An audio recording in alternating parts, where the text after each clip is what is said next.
आप भी परेशान हैं कि मैं अपने बच्चों के दांतों की देखभाल कैसे करूं, मैं कैसे सावधानी रखूं कि मेरे बच्चों के दांतों में कैविटी ना हो, मैं क्या प्रिकॉशन रखूं, मैं कैसे उनके दांतों को क्लीन करूं, मैं उन्हें क्या खिलाऊं कि मेरे बच्चों के दांत में दर्द ना हो, कोई भी कैविटी ना हो। ये सारे सवाल हैं जो हम पेरेंट्स के दिमाग में घूमने लगते हैं जैसे ही हमारे बच्चे खाना खाना चालू करते हैं, और जैसे जैसे वो बड़े होते हैं उनकी फूड हैबिट्स चेंज होती हैं और कैविटीज का डर बढ़ता जाता है। और बीइंग अ डेंटिस्ट मैंने देखा है कि बच्चों के दांतों में तकलीफ कितनी होती है जब उनमें कैविटी हो जाती है। उसका टाइमली ट्रीटमेंट नहीं हो तो वो बहुत ज्यादा प्रॉब्लम क्रिएट करता है। पर हम इन प्रॉब्लम से बच सकते हैं, बस हमको कुछ सावधानियां रखनी है, कुछ टिप्स फॉलो करने हैं, कुछ प्रिकॉशंस रखनी है और हम अपने बच्चों को आराम से खेलने दे सकते हैं, उनकी हैप्पी स्माइल बनाए रख सकते हैं। तो बस ये टिप्स को ध्यान से सुनिए, इनको फॉलो करिए और अपने बच्चों का एक हेल्दी हाइजीन बना के रखिए और उनके दांतों को संभाल के रखिए, मोती जैसे चमका के रखिए और उन्हें मस्त हैप्पी स्माइल दीजिए।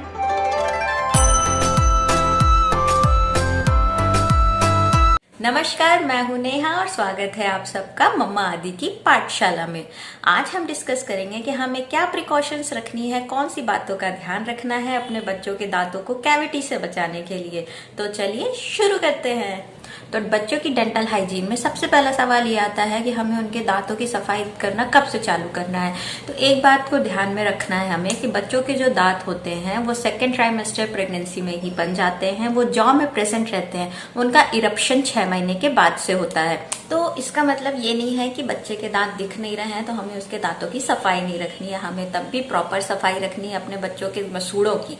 आप उसको मसूड़े कह सकते हैं, गम्स। हमें एक गीला कपड़ा, साफ गीला कपड़ा लेके उंगली में उसको बांध के बच्चों के मसूड़ों पे चारों तरफ चलाना है ताकि जितने भी हार्मफुल बैक्टीरिया हैं वो हट जाए और बच्चे के गम्स हेल्दी रहें। फिर जो दूसरी बात हमें ध्यान में रखनी है कि 6th मंथ ऑफ एज से बच्चों के, मतलब कि जब बच्चा 6 महीने का हो जाए उसके बाद से दांतों का इरप्शन चालू होता है। हर बच्चे में अलग टाइमिंग होती है, दांत निकलने की जरूरी नहीं है कि 6 महीने पे ही निकल आए, कुछ के और भी जल्दी निकल आते हैं, कुछ के बाद में निकलते हैं, वो अलग कंसर्न है।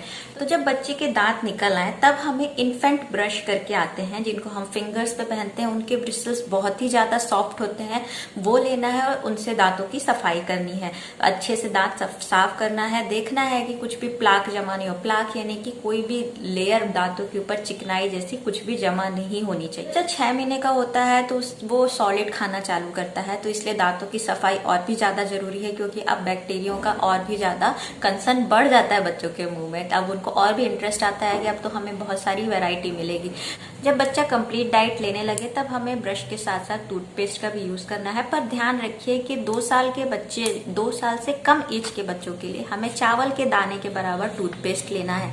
अकॉर्डिंग टू एडीए, मतलब कि अमेरिकन डेंटल एसोसिएशन के अकॉर्डिंग फ्लोराइड टूथपेस्ट रिकमेंड किया गया है बच्चों के लिए। हालांकि कुछ स्कूल ऑफ थॉट्स ऐसे भी हैं कि फ्लोराइड टूथपेस्ट नुकसान करता है, पर जो फ्लोराइड होता है वो दांतों के इनेमल को और स्ट्रॉन्ग बनाता है जो कि कैरीज के बैक्टीरिया को रेजिस्ट करते हैं, इसलिए फ्लोराइड टूथपेस्ट रिकमेंडेड है। बट उसका साइज चावल के दाने से ज्यादा नहीं होना चाहिए 2 साल के बच्चे में, और जब बच्चा 2 साल से ऊपर का हो जाए तब उसको मटर के दाने के बराबर टूथपेस्ट यूज करना है। अगर हमारा ये कंसर्न है, बहुत सारे पेरेंट्स का कंसर्न रहता है कि फ्लोराइड बच्चों को नुकसान करेगा, रिकमेंडेड नहीं है, क्योंकि 2 स्कूल ऑफ थॉट्स हैं कि फ्लोराइड टूथपेस्ट जो है वो 3 साल के बच्चों तक रिकमेंडेड नहीं है, उसके ऊपर रिकमेंडेड है। तो अगर आप नहीं यूज करना चाहते हैं फ्लोराइड टूथपेस्ट और नॉर्मल टूथपेस्ट यूज करना चाहते हैं जो बच्चों के आते हैं, जैसे कि मामा अर्थ का आता है, कोलगेट का आता है, तो आप तब भी अमाउंट उतनी ही रखनी है आपको 2 साल के बच्चे के लिए चावल के दाने के बराबर और उससे ऊपर मटर के दाने के बराबर। इससे ज्यादा टूथपेस्ट हमें यूज नहीं करना है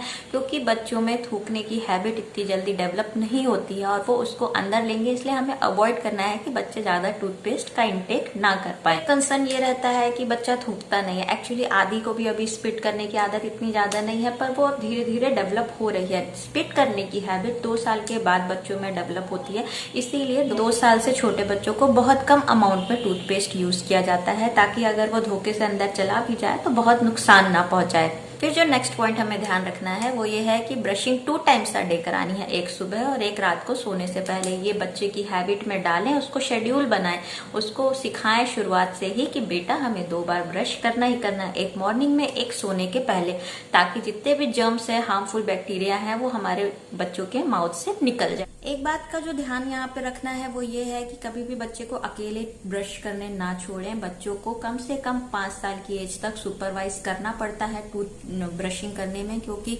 टूथपेस्ट अंदर लेने के चांसेस होते हैं। बच्चों को प्रॉपर कुल्ला करना भी नहीं आता और उनको प्रॉपर ब्रशिंग करनी भी नहीं आती, क्योंकि दांतों के बीच में खाना फंस जाता है जो कि उनसे नहीं बनता है निकालते। इसलिए हमको सुपरवाइज करना बहुत जरूरी है। ये तो बात हो गई कि बच्चों को हमें शुरुआत से ही एक गुड ओरल हाइजीन की आदत डालनी है। फिर हमें खाने पीने पे क्या ध्यान देना है ताकि कैविटीज बच्चों के दांतों से दूर रहें। तो हमेशा ध्यान दें कि बच्चों को बहुत ज्यादा शुगरी फूड, मतलब कि जिसमें बहुत ज्यादा शुगर हो, चिपचिपे पदार्थ वाले खाने नहीं देने हैं।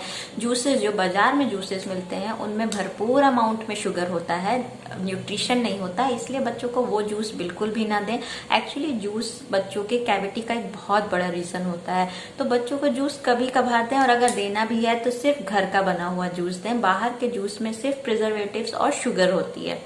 जो शुगरी फूड होते हैं, कैंडी होती है, चॉकलेट्स होती हैं, ये सब क्या करती हैं कि जो दांतों की परत होती है, इनेमल जिसे हम कहते हैं, इसको धीरे धीरे इरोड करती हैं, मतलब घिसती जाती हैं और धीरे धीरे वो कैविटी का रूप ले लेता है। इसलिए हमें इन शुगरी फूड्स को अवॉइड करना है। और अगर बच्चा ले भी रहा है तो उसको कुल्ला कराएं, अगर उससे कुल्ला करते बनता है, या तो फिर उसका ब्रश कराएं, ताकि जितना भी शुगर फूड है वो हट जाए और बैक्टीरिया उस पर ग्रो ना हो। यही बात कुछ मेडिसिन के साथ भी लागू होती है। आपने देखा होगा कि बच्चों की जो मेडिसिन होती हैं वो फ्लेवर्ड होती हैं और थोड़ी मीठी होती हैं, ताकि बच्चा उनको आराम से खा पाए। पर उनके साथ भी यही है कि वो दांतों में चिपक जाती हैं और हार्मफुल बैक्टीरिया को इनवाइट करती हैं कि आओ दांतों में कैविटी बनाओ। इसलिए हमें उनके साथ भी सेम प्रिकॉशंस रखनी है कि अगर मेडिसिन दिया है उसके बाद बच्चे को कुल्ला कराएं और प्रॉपर उसका, अगर बच्चा ब्रश नहीं कर रहा है तो फिंगर से ही वाइप करें। हमने एक टर्म सुना है नर्सिंग बॉटल केरीज, मतलब कि जो बच्चे बॉटल से दूध पीते हैं उनमें बहुत चांसेस रहती हैं केरीज डेवलप करने के, क्योंकि जो दूध होता है वो बच्चों के दांतों पे चिपक जाता है और वो बैक्टीरिया को इनवाइट करता है, धीरे धीरे इनेमल घिसता जाता है और वहां पे कैविटी फॉर्म हो जाती है। बहुत ही भयानक रूप है, इसकी गंभीरता को हम नहीं समझते हैं, जबकि ये बहुत ही खतरनाक है। इसलिए हमें शुरुआत से ही ध्यान देना है कि बच्चे को बॉटल की हैबिट ना लगाएं। मैं तो आपको यही रिकमेंड करूंगी कि बच्चों को बॉटल से दूध पिलाने के बजाय हमेशा कटोरी चम्मच से, या तो और जब थोड़ा बड़ा हो जाए तो ग्लास से पिलाना चालू करें। बॉटल बिल्कुल भी बच्चों के लिए सुरक्षित नहीं। बच्चा जब सोने जा रहा हो तो क्या हैबिट होती है जनरली कि उसको बॉटल से हम दूध पिला देते हैं, या तो रात में अगर बच्चा उठा है तो हमने उसको बॉटल से दूध पिला दिया और फिर उसके माउथ को क्लीन नहीं किया, जिससे क्या होता है कि कैविटी के चांसेस बढ़ जाते हैं। तो अवॉइड करें कि बॉटल से बच्चे को दूध नहीं देना है, और अगर दे भी रहा है तो प्रॉपर क्लीनिंग करना बहुत जरूरी है। तो ये कुछ टिप्स थे जिनको फॉलो करके हम बच्चों में डेंटल कैविटी के डर को कम कर सकते हैं, उसके खतरे को कम कर सकते हैं। पर बहुत सारे और भी टॉपिक्स हैं, जैसे कि बच्चों में ब्रश कैसे करवाएं, उनको कैसे मोटिवेट करें कि वो ब्रश करें। इसको हम नेक्स्ट वीडियो में डिस्कस करेंगे, क्योंकि वीडियो बहुत लंबा हो जाएगा। तब तक आप अपने बच्चों का ध्यान रखें और घर पे रहें, स्वस्थ रहें। जय हिंद।